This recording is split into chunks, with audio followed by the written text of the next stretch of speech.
Investors are bracing for a potential slowdown as corporate earnings are expected to fall for the first time in 3 years. However, there are some sector plays that might allow you to protect your portfolio. We're here with Lindsey Bell, investment strategist at CFRA, to tell us exactly how to do that. Lindsey, first of all, is it really as bad as it looks for earnings?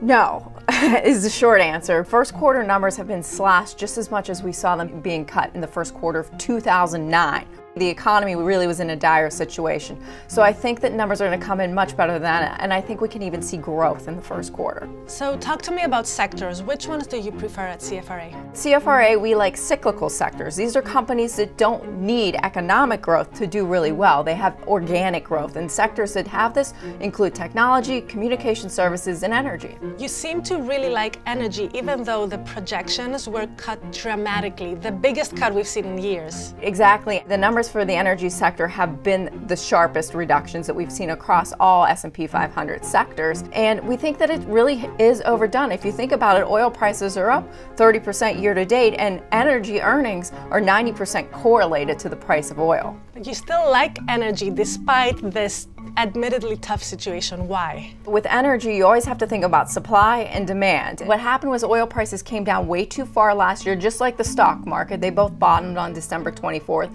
And year to date, we've seen the prices rise as demand has gotten in check. And what we are seeing is data coming out of China really is improving. Exports are getting better. Manufacturing data is showing early signs of life. The stimulus that the Chinese government is putting into place seems to really be working. If demand picks up there, the rest of the world could follow. Tech is another sector that would stand to benefit from the China deal. Is that why you like it? We've liked tech for a long time, and it definitely has benefited from some of the other things that are driving the market higher, and part of that is the hope for a China deal getting done. We do at CFRA believe that a deal will get done, so we think technology can still go higher and get perhaps a pop off of that. And then also when you think about tech, you got to look at Apple and Microsoft, which also have done really well. You also like a big loser though, and that's healthcare, the worst performer year to date.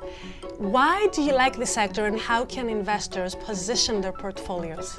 We started looking at healthcare because we thought that, why is this sector underperforming? There could be value here, and where we find value is really in the biotech space. A lot of money is going into R&D, into life-saving drugs, and on top of that, you're really seeing the M&A market for biotech really heat up. A lot of deals have been announced so far this year, and they're getting paid significant premiums. The valuation also looks good at a 20% discount to its historical average. In terms of overall sector strategy, what should everyday investors keep in mind?